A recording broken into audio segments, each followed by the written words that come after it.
वरना पछताएगा भगवान की आंखों से बच नहीं पाएगा तू बच। अरे ओ अज्ञानी मत करना दानी, अरे ओ अज्ञानी मत करना दानी, तेरे कर्म का फल तो ही पाएगा जैसा किया तूने तेरे आगे आएगा। मत बुरे कर्म कर वरना पछताएगा भगवान की आंखों से तू बच नहीं पाएगा तू बच नहीं पाएगा। संसार में जन्म देने वाला वो परमात्मा आप और हमको अगर मृत्यु लोक में भेजता है, इस पृथ्वी पर अगर जन्म देता है, इस मृत्यु लोक में अगर आप और हमको भेजा गया है तो कुछ हमारे लिए अच्छा सोच कर ही भेजा हो, कुछ हमारे लिए श्रेष्ठ सोच कर ही भेजा हो।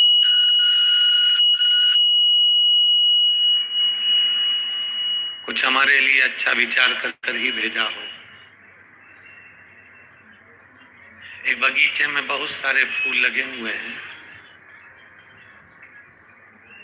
बगीचे के अंदर ढेर सारे फूल हैं, कोई सुगंधित भी है, कोई बिना सुगंध का भी है, कोई अच्छा भी है, कोई बुरा भी है।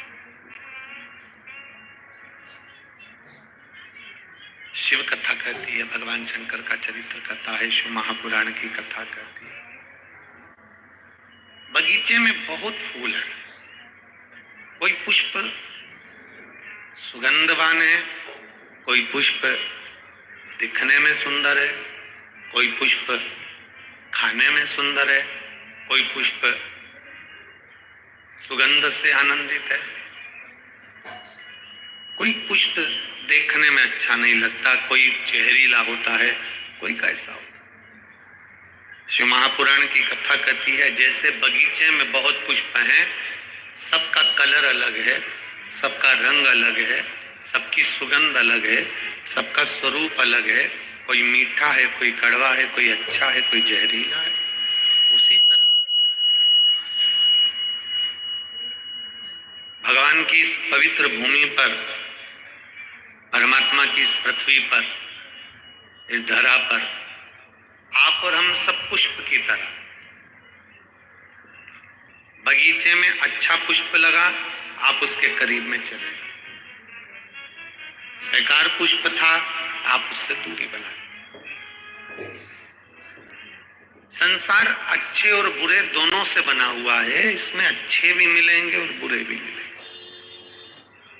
अब आपको निर्भर करता है, आपकी दृष्टि पर निर्भर करता है, आपके विचारों पर निर्भर करता है कि आप अच्छों के पास में जाएंगे कि बुरों के पास,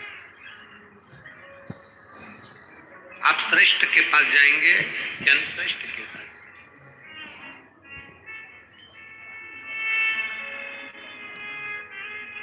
शिव महापुराण की कथा में एक बात, पार्वती जी से भगवान शंकर ने जब चंद्र को काया के रोग से मुक्त किया, शिव जी का नाम जब सोमनाथ हुआ, सोमेश्वर हुआ, तब पार्वती जी से भगवान शंकर ने कहा कि पार्वती, ये चंद्र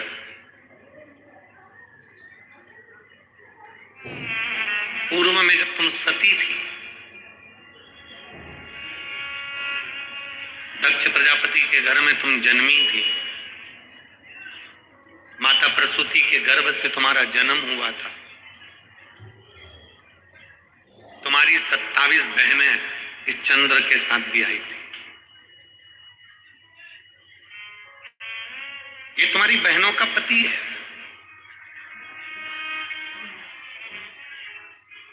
पार्वती, तुम्हारा पूर्व का जो जन्म था, जिस जन्म में तुम सती थी, दक्ष प्रजापति के घर में तुम्हारा जन्म हुआ था और तुम्हारी 27 बहनें चंद्र के साथ ब्याही थी, और चंद्र एक के प्रति आसक्त रहा, रोहिणी के प्रति, बाकी के प्रति आसक्ति नहीं थी उसको। चंद्र को काया का रोग क्यों लगा? ऐसा क्या कारण चंद्र का था कि केवल अपनी एक पत्नी पर ध्यान दिया और बाकी की पत्नी को छोड़ दिया, इसलिए उसको काया का रोग लगा? चंद्र को काया का रोग किस लिए लगा? रोहिणी पर ध्यान दिया और 26 जो पत्नियां थी उन पर ध्यान नहीं दिया, इसलिए काया का रोग हो गया। सोमनाथ जी की अगर हम कथा देखें, चंद्रेश्वर महादेव की अगर कथा देखें, तो हमारे मन में आता है कि चंद्र ने अपनी एक धर्म पत्नी रोहिणी पर ध्यान दिया और 26 पर ध्यान नहीं दिया, इसलिए काया का रोग हो गया। और शिव महापुराण की कथा कहती है ये कारण नहीं था। दक्ष प्रजापति ने केवल एक छोटी सी बात के लिए अपने दामाद को श्राप नहीं दिया। कारण केवल यह नहीं है कि 26 पत्नियों पर ध्यान नहीं दिया और एक पत्नी पर ध्यान दिया इसलिए ऐसा शरीर हो गया, ऐसा रोग हो गया। ना ना,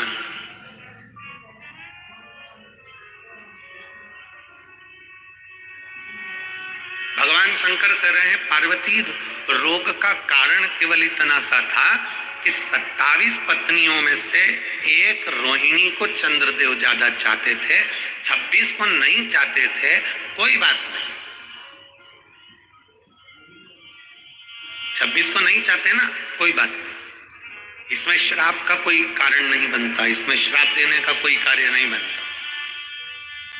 फिर पार्वती जी ने पूछा तो फिर इनको श्राप क्यों लगा? मेरी बहन के पति चंद्रदेव को श्राप क्यों लगा? तो भगवान शंकर ने कहा पार्वती, उनको श्राप लगने का कारण केवल इतना सा था, तुम एक पत्नी को चाहो मना नहीं, 26 को तुम ना चाह रहे हो कोई बात नहीं, पर 26 का अपमान तो मत करो। 26 को अपशब्द तो नहीं कहिए, 26 की निंदा तो न करिए। आप अपनी पत्नी को चाहो मना नहीं है, पर बाकी का अपमान तो ना किया जाए।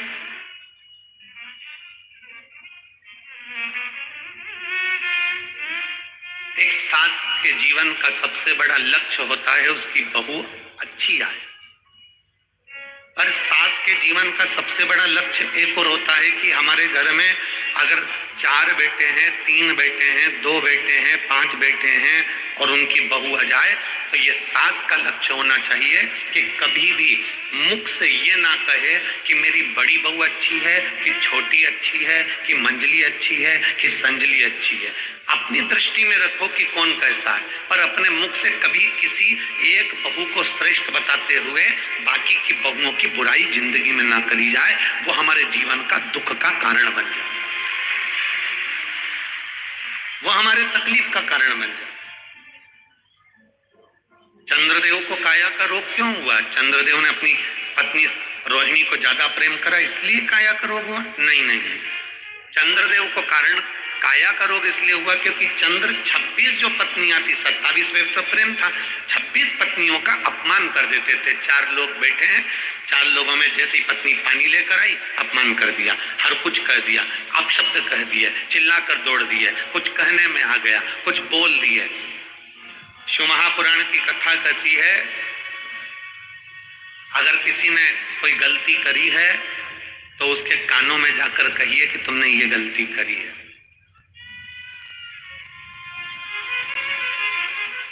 और किसी ने कुछ अच्छा करा है तो कानों में जाकर ना कहिए, बल्कि नगाड़ा बजाकर कहिए कि तुमने ये अच्छा किया है, तुमने ये श्रेष्ठ किया।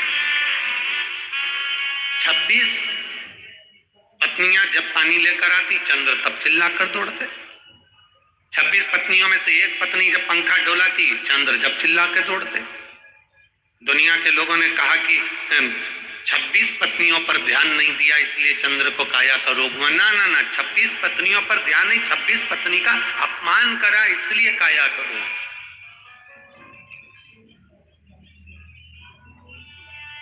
चंद्रदेव सभा में बैठकर हमेशा कहते थे, तुम मुझे जानती नहीं हो, मेरी सुंदर काया पर तो दुनिया मोहित हो जाती है, तुम मुझे देखती नहीं हो। और क्या मान करे रे काया, क्या मान करे रे काया का, के काया माटी मिल जाएगी राम, राम भज ले प्रभु का नाम भज ले, के काया माटी मिल जाएगी राम भज ले। चंद्रदेव अपनी काया का गुणगान करते रहे, मेरी काया ऐसी है, मैं इतना सुंदर हूं, मेरा स्वरूप ऐसा है ना। धन, संपदा, सत्ता और काया, धन, संपदा, सत्ता और काया कभी आपकी नहीं हुई है।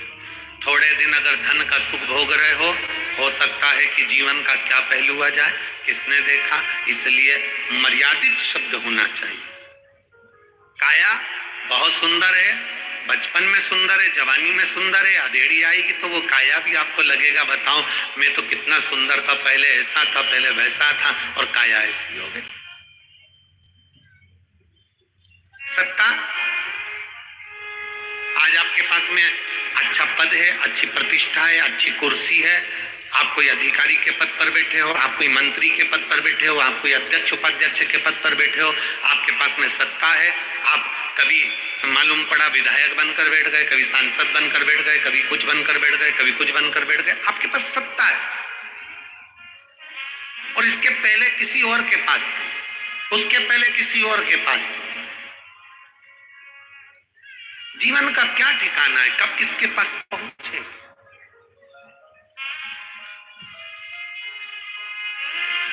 धन, वैभव, सत्ता और यौवन अर्थात अपना शरीर एक जैसा नहीं रहा। कितना सुंदर कहा है, जिंदा रहने के लिए भोजन जरूरी है, जिंदा रहने के लिए जम के बोलो जरा, भोजन जरूरी है, पर भोजन से ज्यादा जरूरी है पानी। बोलो सही है, जम के बोलो जरा, सही है। जिंदा रहने के लिए भोजन, पर पानी से भी ज्यादा जरूरी है। जिंदा रहने के लिए भोजन जरूरी है, भोजन से ज्यादा जरूरी है पानी, और पानी से ज्यादा जरूरी है वायु। अगर तुम्हारी श्वास में तुम्हें हवा ही नहीं मिले और तुम्हें कहीं पैक कर दिया जाए तो भोजन और पानी का क्या करो। जिंदा रहने के लिए भोजन बहुत जरूरी है, और भोजन से ज्यादा जरूरी है, बोलते जाओ, पानी, और पानी से ज्यादा जरूरी है वायु, और वायु से भी ज्यादा जरूरी है तुम्हारी आयु। क्या जरूरी है? आयु। ये वायु से ज्यादा जरूरी है। समान 100 वर्ष का है, पल की खबर नहीं, आयु इतनी थी। खाने के लिए डब्बों में बादाम भरी पड़ी हुई है, पूरी अलमारियां रकम से भरी पड़ी हुई है, धन दौलत पड़ा हुआ है, और मालूम पड़े प्राण छूट गए, आयु इतनी थी। क्या करोगे उस संपदा का? फैक्ट्री का, दुकान का, व्यापार का, व्यवसाय का, साड़ियों का, गहनों का, कपड़ों का करोगे क्या? गाड़ी और बंगले का करोगे? तो भोजन से ज्यादा जरूरी है पानी, पानी से ज्यादा जरूरी है, बोलते जाओ, वायु, और वायु से ज्यादा जरूरी है आयु। बस जैसे वायु से ज्यादा जरूरी आयु होती है, उसी तरह हम जब भगवान के मंदिर में जाते हैं, कथा सुनने के लिए जाते हैं, शिवालय में जल चढ़ाने के लिए जाते हैं, तुम कितना भी श्रृंगार कर कर चले जाओ, तुम स्नान कर कर चले जाओ, बिना स्नान के चले जाओ, तुम जैसे भगवान के पास जा रहे हो वो अपनी जगह पर है। तुम भगवान को चांदी का लोटा में पानी ले जा रहे हो, कि तांबे के लोटे में ले जा रहे हो, कि स्टील के लोटे में ले जा रहे हो, कि मिट्टी के लोटे में ले जा रहे हो, ये तुम्हारे ऊपर निर्भर है। पाँव में चप्पल पहनकर जा रहे हो कि नहीं पहनकर जा रहे हो, तुम्हारे ऊपर निर्भर है। तुम कुछ करो ना करो, पर सबसे ज्यादा जैसे मनुष्य की जिंदगी में आयु जरूरी है, उसी तरह परमात्मा शंकर की सेवा में मन बहुत जरूरी है। मन अगर लग गया तो परमात्मा,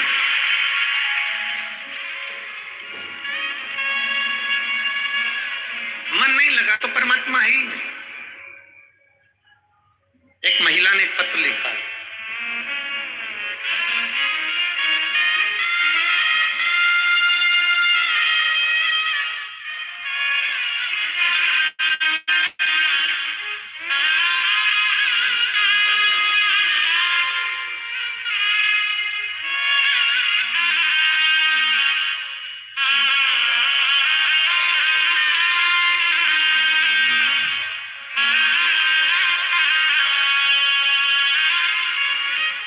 मेरा नाम रुचि गोविंद शुक्ला है, ग्राम बल्लूपुर, पोस्ट जोत, जिला मैनपुरी की रहने वाली हूँ।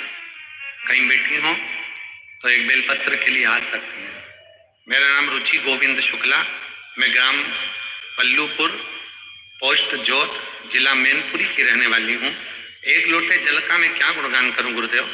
एक दिन मेरे पेट में दर्द हुआ, दूसरे दिन मैं मैनपुरी गई और अल्ट्रासाउंड कराया। डॉक्टर ने मुझे गांठ बता दी।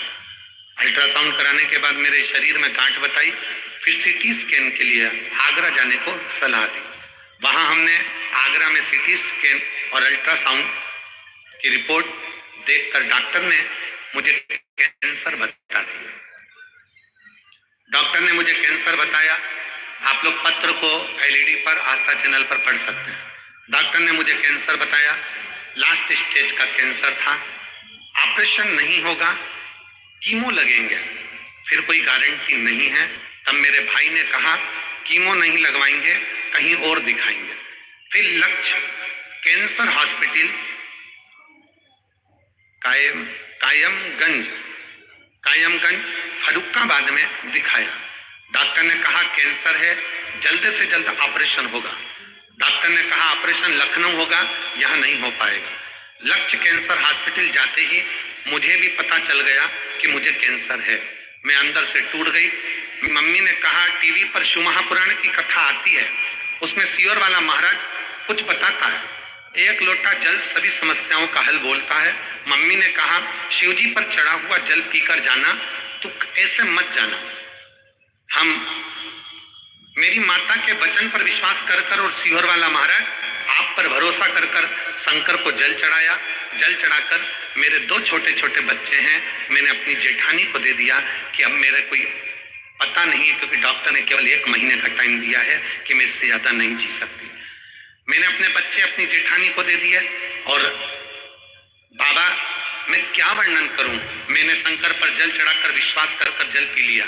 शंकर भगवान से कहा भोले बाबा, वो सियोर वाला महाराज कहता है कि सारी समस्या का हल 1 लोटा जल है, तो कुछ भी कर मुझे बचा लेना, बस मेरे बच्चों के लिए मुझे बचा लेना। मैं कैंसर हॉस्पिटल में पहुंच गई लखनऊ के, और ऑपरेशन का समय आ गया। ऑपरेशन का समय आया, तब ऑपरेशन करते समय मेरे शरीर से 5 किलो की गांठ निकली, जिस गांठ का फोटो मैं आपको लगा रही हूं। आप लोग टीवी पर ऑपरेशन के समय पर जो 5 किलो की गठान निकली है, उसको आप टीवी पर देख सकते हैं। ऑपरेशन के समय पर जो 5 किलो की गठान निकली है, वो 5 किलो की मेरे शरीर में गांठ निकली, और ये गांठ का फोटो उसने साथ में लगाया है। 5 किलो की गठान निकली, 5 किलो की गठान निकली, और 9 बजे ऑपरेशन पूरा हुआ। 5 किलो की गठान निकलने पर डॉक्टर ने कहा यह कैंसर बहुत बड़ा है, फिर से जांच होगी। गुरुदेव, मेरी मम्मी शंकर जी के मंदिर से नहीं हिली और श्री शिवाय नमस्तुभ्यम का जाप करती रही। शंकर जी का जाप करती रही, हिली नहीं। श्री शिवाय नमस्तुभ्यम गुरुजी कोई मुझसे पूछे कि इस मंत्र में क्या है, 5 किलो की गांठ, डॉक्टर ने पहले बोल दिया कैंसर, और वही गांठ का टुकड़ा फिर जांच के लिए गया। डॉक्टर ने कहा तुम्हें 100% कैंसर है, पर जैसे ही जांच वापिस होकर आई, डॉक्टर ने कह दिया तुम्हें 1% भी कैंसर नहीं है। मैं बाबा को धन्यवाद देने के लिए आई।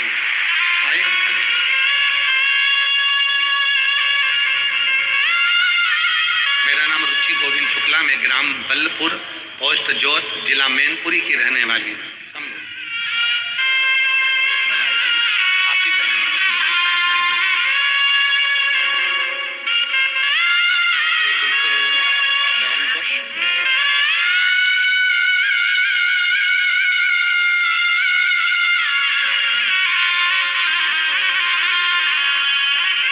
एक शिव भक्ति, एक विश्वास, एक भरोसा, जब हमारे भीतर एक शंकर के प्रति अविरल भक्ति प्राप्त होती है, उसको समझना कठिन। आपके क्षेत्र में भागवत बहुत हुई होगी, रामायण बहुत हुई होगी, गीता बहुत हुई होगी, आपके क्षेत्र में भंडारे भोजन सब हुए होंगे, यज्ञ अनुष्ठान भी बहुत हुए होंगे, और आपके क्षेत्र में जो ये 5 दिवसीय शिव महापुराण की कथा हुई है, आपने दिल से सुना है, दिल से भगवान की सेवा करी है, कोई कामना से नहीं, कोई पाने के लिए नहीं, केवल भगवान की सेवा में अगर दिल से लगे हो तो ये मानकर चलना कि 3 महीने में मेरा बाबा तुम्हारी झोली जरूर भर देगा। ये निश्चित, ये निश्चित। जीने के लिए भोजन जरूरी है, भोजन से ज्यादा, बोलते जाओ, पानी जरूरी है, और पानी से ज्यादा वायु जरूरी है, और वायु से ज्यादा आयु जरूरी है। अगर आयु नहीं होगी, उम्र नहीं होगी, तो फिर ये धन, ये दौलत, ये संपदा, ये सत्ता, ये वैभव किस काम का, क्या काम का? सबसे मूल है आपकी आयु। शिव महापुराण की कथा कहती है, भगवान शंकर का चरित्र कहता है कि शंकर को जल चढ़ाते समय हम जब उत्तर का मुख कर कर, जलाधारी उत्तर की होती है, तो हम इधर खड़े होकर जब शंकर को जल चढ़ाते हैं उत्तर की ओर मुख कर कर, तो हमारा देव आदित्य महादेव हमारी आयु बढ़ाता चले जाता है, हमारी आयु बढ़ाता है।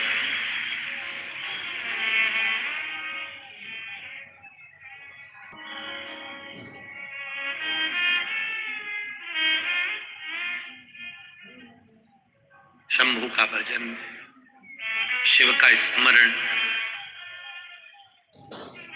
शंकर को पाने के लिए तुम आभूषण पहनो, वस्त्र पहनो, और सुंदर वस्त्र पहनो, और सुंदर आभूषण धारण करो, या सुंदर वस्त्र धारण करो, या सुंदर सुंदर पादुका धारण करो, या अच्छी चप्पल या अच्छा मेकअप धारण करो, तब शिव मिलेंगे? ना ना, शंकर को पाने का सबसे सुंदर तरीका है निर्मल मन सो मोहि।